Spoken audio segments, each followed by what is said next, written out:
Hey guys,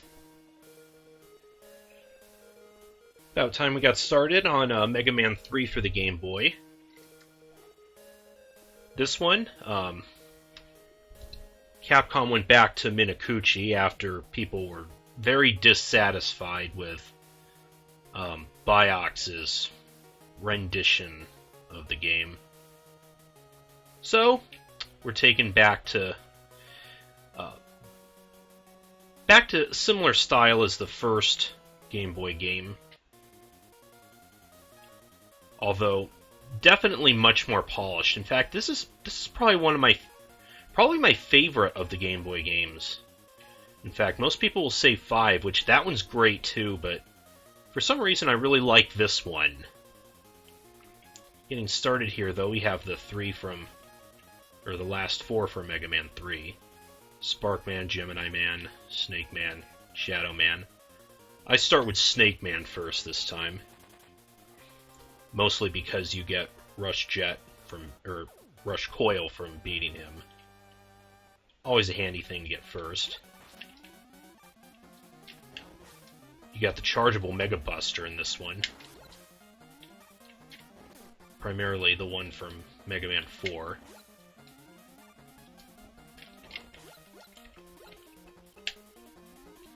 Which actually makes this first part of the game a bit easier than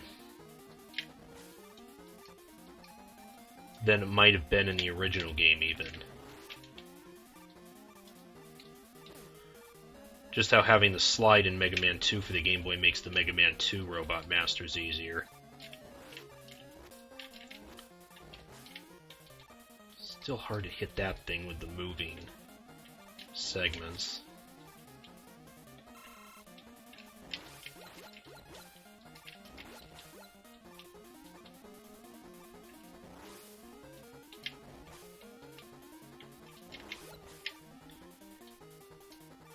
Now that's actually a tricky jump sometimes.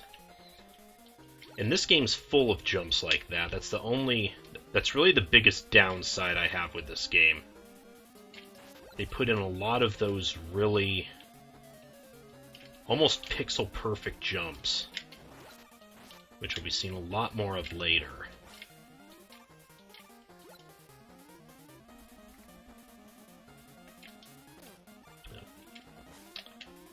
Jump for that.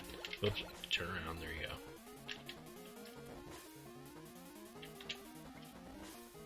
The Boo-Boo-Cons are missing their pole vaults, but otherwise they behave the same way.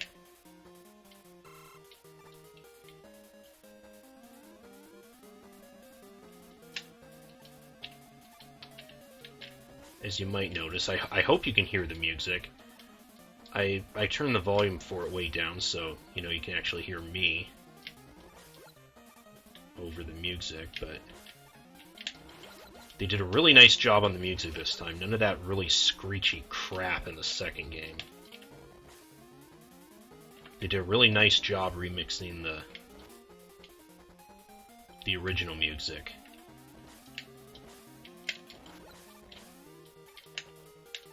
Especially considering it's on the Game Boy, which, I don't know, the Game Boy didn't have a great sound chip, but then you had some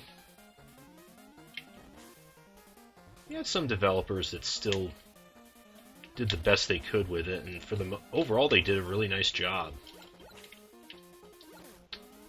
Damn it. Got a few tricky jumps here. Primarily because these datas. Now, I don't know how you're supposed to make that jump without getting hit.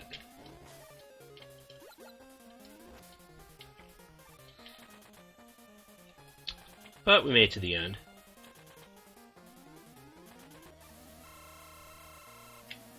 And we just have Snake Man to deal with. He might be kind of tough. He's, as you can see, primarily because of contact damage, but...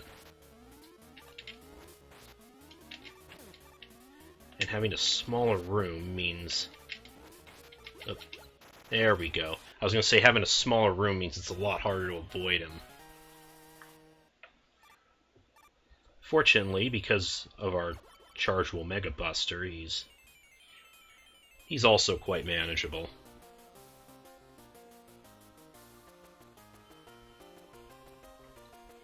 So we get the Surge Snake, and more importantly, we get the Rush Coil. As usual, we don't get that. We don't start the game with that in the Game Boy ones. You have to actually earn it from one of the Robot Master stages. And just like in the original Mega Man 3, Gemini Man's next.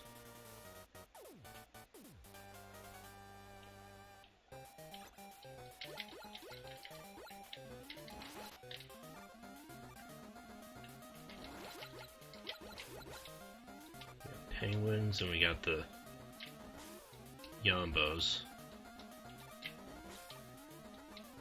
Rather than those fireball dropping guys.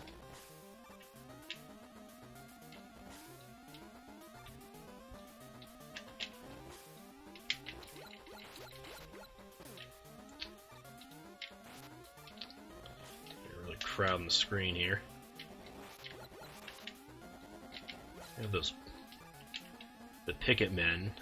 They used to be in the bulldozers in the original Mega Man 3. Here they're replaced with some kind of looks like some kind of jackhammer looking machine. Whoa. Okay, I thought that he was off screen, he would disappear. No.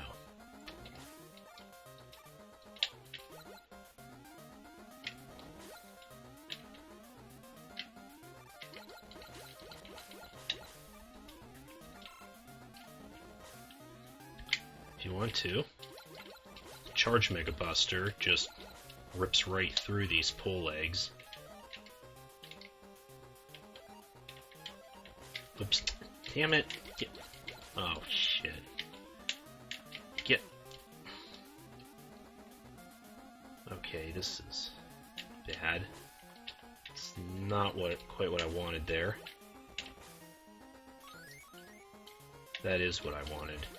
Oh, good, thank you. Yeah, I'd rather kill these guys the normal way so I can farm some health.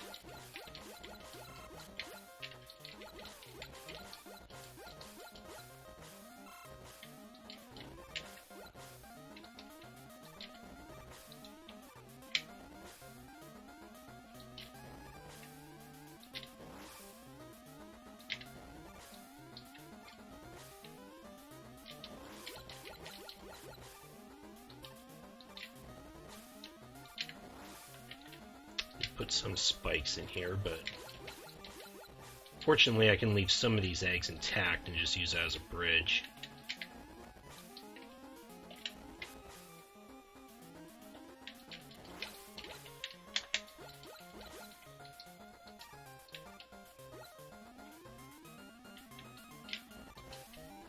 By the way, they did a nice job with some of the animation too. Notice like the in the background, or actually I think that's foreground.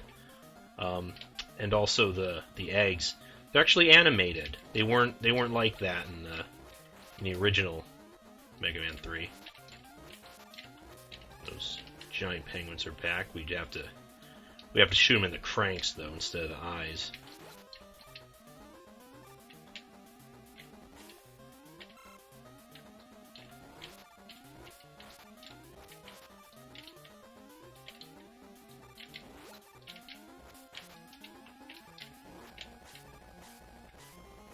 I know in one of these games, I don't want to walk through the penguins as they're exploding, because I know in one of these games you can actually get hurt by that. I think it is this game. So, don't do it.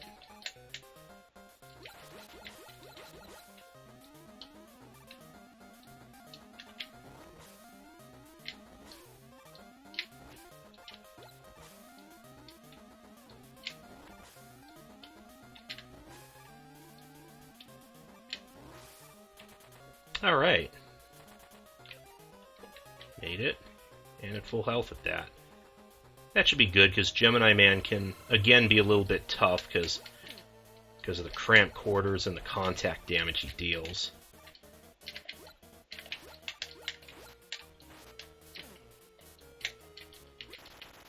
Alright.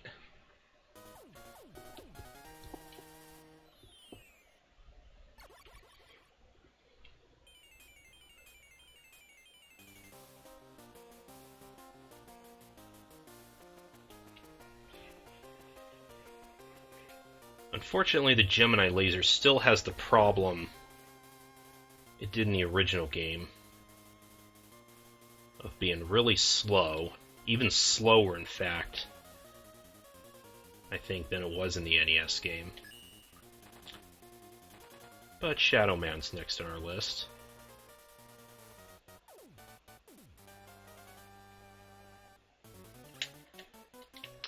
His stage introduces us to these time bomb platforms, which will be seen in many Mega Man games after this one. This was actually the game that introduced us to those.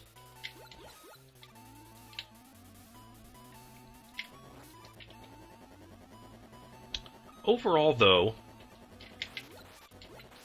Shadow Man's level actually has a very similar layout to his NES stage, so nothing really different there.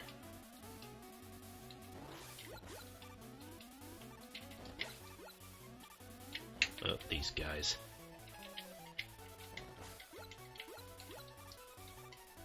Find the Search Snake works really well taking those guys.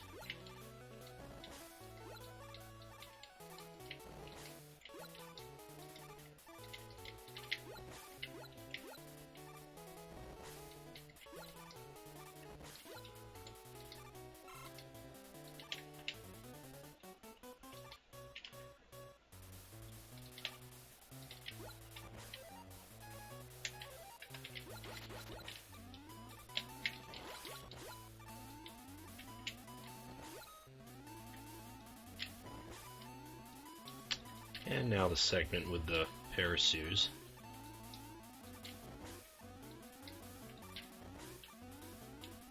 Again, easily mowed down by the Mega Buster.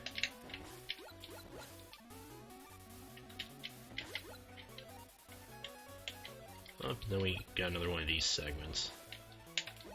Oh, whoa, he respawned.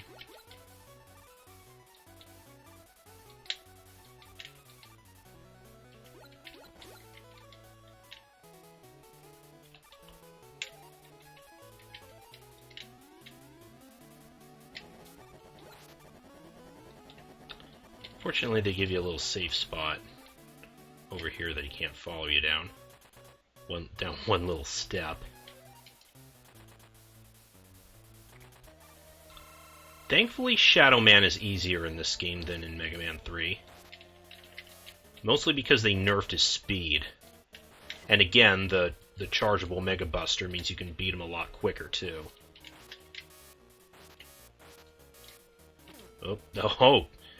Oh, look who thinks he's Clever Dan. Well, too bad, you die anyway.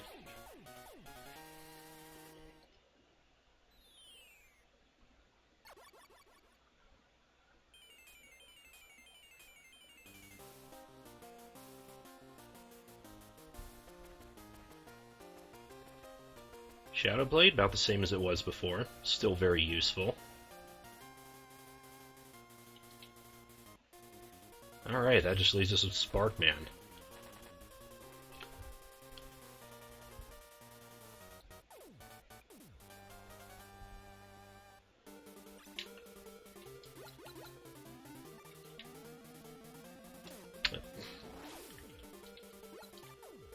Timing a little off with that.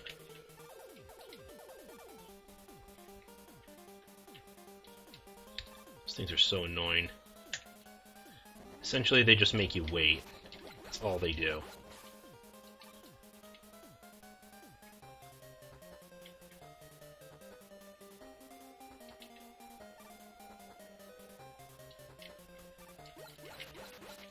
Okay, now here's an asshole jump. Okay, yeah, they that give you that tight little squeeze of a jump there, and they put that block there.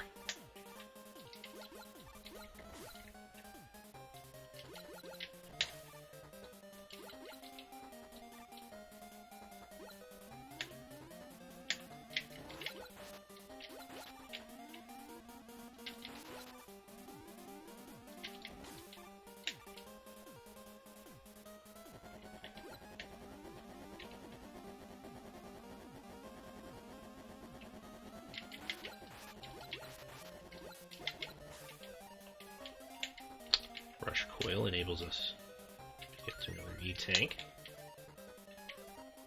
Alright, this section with the rising platforms.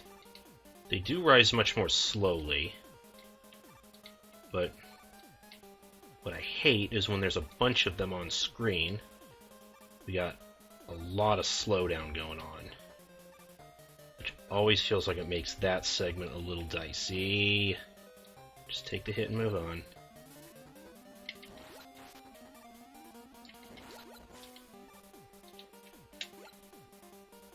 Oh. Got us a spiky free fall here, but mostly it's... Fortunately, they stay off to the sides. It's mostly just these time bomb platforms.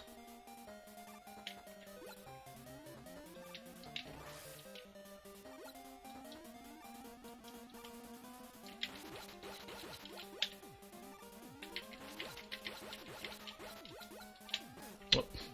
Whoa, you... That took off a ton of health, too. What the hell?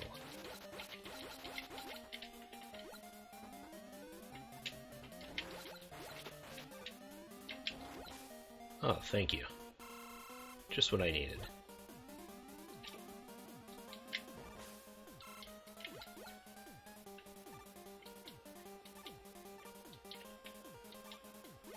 Another tricky jump there. Make sure you don't jump into that spike.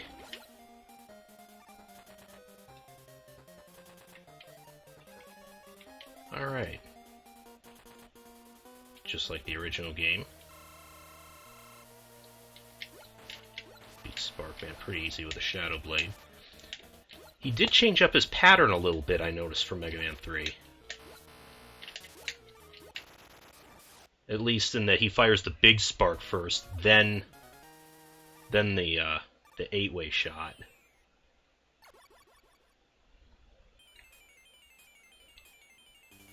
Okay, I've ranted before about how much the spark shock sucks in Mega Man 3. They made it a lot more useful in this. Pretty much just due to the fact that you can switch weapons while the enemy is still paralyzed. So you can stun them with that and then switch to another weapon to finish them off with it. Makes it a lot more useful in this game. But that takes care of the initial 4 Robot Masters. I'll see you guys next time when we head off to Wily's Fortress. See you guys next time. I'm playing a game.